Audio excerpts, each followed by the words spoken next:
Voluntaryist Academy. Please subscribe.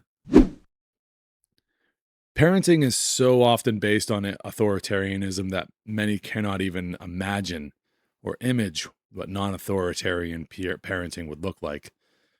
It is important to distinguish what effect losing the authority superstition would have on parenting. It would not mean that parents would put no restrictions on what their children could do, nor would it rule out parents controlling children against their will in many situations. But it would dramatically change the mindset of both parents and children. These days, teaching children right and wrong and teaching them to obey are seen by most people as the same thing. However, a parent can command a child to do something wrong just as easily as he can command him to do something right.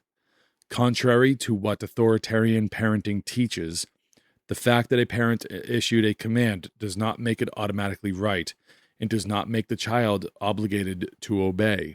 If, for example, a parent commands his child to shoplift, the child has no moral obligation to do so, and disobedience would be perfectly justified, though probably hazardous. Of course, the child might not understand that stealing is wrong if his parents told him to steal. On the other hand, a parent may impose a necessary, justified restriction on his child, which the child does not like and does not believe is justified. In either case, the child is only obligated to do whatever he deems right. The alternative would be that he has a moral obligation to do what he deems is wrong, which is impossible. And this is where the difference lies. The authoritarian parent teaches the child that obedience in and of itself is a moral imperative, regardless of the command. Using things like, because I'm your father and I said so, saying things like that. The non-authoritarian parent may also impose restrictions upon the child, but he does not demand that the child like it, nor does he pretend that such restrictions are just, simply because the parent imposed them.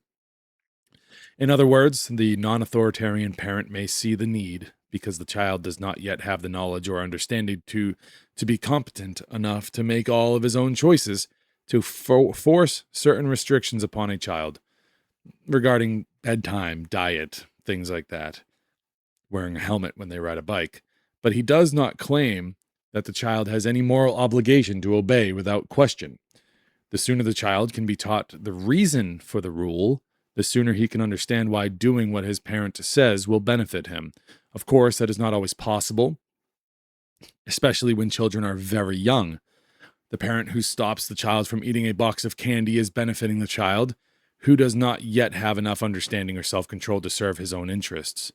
But to teach the child that he should feel a moral obligation to abide by rules which seem to him to be unfair, unnecessary, pointless, stupid, or even hurtful, just because authority told him to, is to teach that child the most dangerous lesson there can be, that he is morally obligated to put up with unfair, unnecessary, pointless, stupid, hurtful things if they are done by authority. To avoid passing on the authority superstition, parents should never cite "because I said so" as the reason a child should do something. The parent should express that there are rational reasons for the restrictions, even if the child cannot yet comprehend those reasons. In other words, the justification for the rules is not that parents have the right to forcibly impose any rules that they want on their children, but that parents, hopefully, have so much more understanding and knowledge than the children that the parents must make many of a child's choices for him until he becomes competent to make his own choices. Even more important is how a parent controls his child's behavior towards others. It is extremely important to teach a child that it is inherently wrong to intentionally harm another person, except when necessary to defend an innocent. But if, instead of that principle, the parent teaches, "obey me," and then commands the child not to hit others, he has taught the child obedience, but not morality.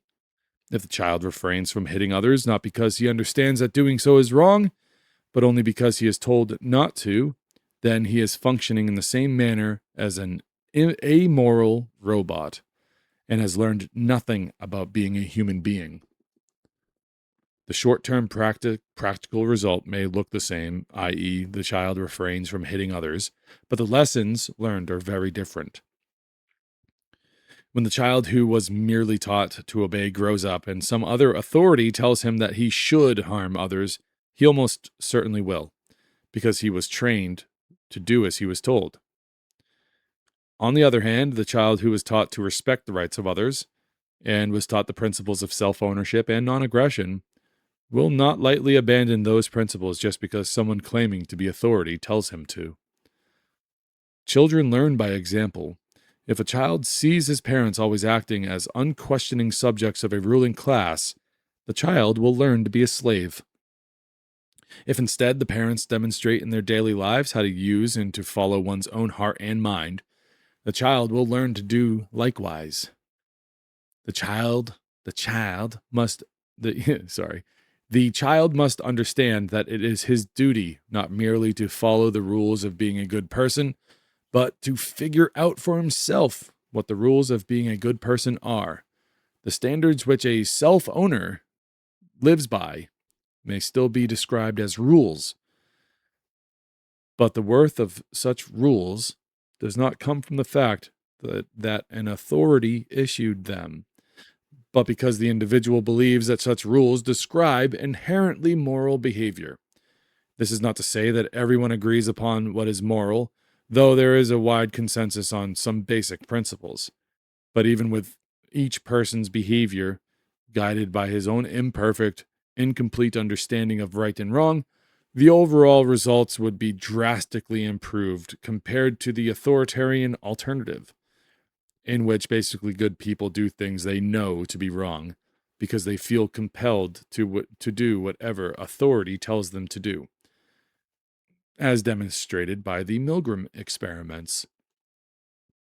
Again, though many people falsely assume that a society without a centralized rule-making authority would mean, quote-unquote, every man for himself, group cooperation and agreements do not require authority, and those children who spend their formative years learning to interact with different people of all ages on a mutually voluntary basis, instead of learning to blindly do as they are told, are far better equipped to form relationships and enter into joint efforts based upon agreement, compromise, and cooperation. Such voluntary interaction can take place between two people or between 2 million. Even the limited freedom experienced by Americans has demonstrated that even extremely complex industries can be based entirely upon the willing participation and voluntary cooperation of everyone involved. And history has also demonstrated that the moment a method of organization based upon centralized coercive control is used, such as occurs in a so-called planned economy, productivity crashes and poverty and enslavement appear. Yet most children are still raised in authoritarian environments, with the claim that that is what will best prepare them for life in the real world. In truth, it prepares them only for a lifetime of enslavement. Voluntaryist Academy. Please subscribe.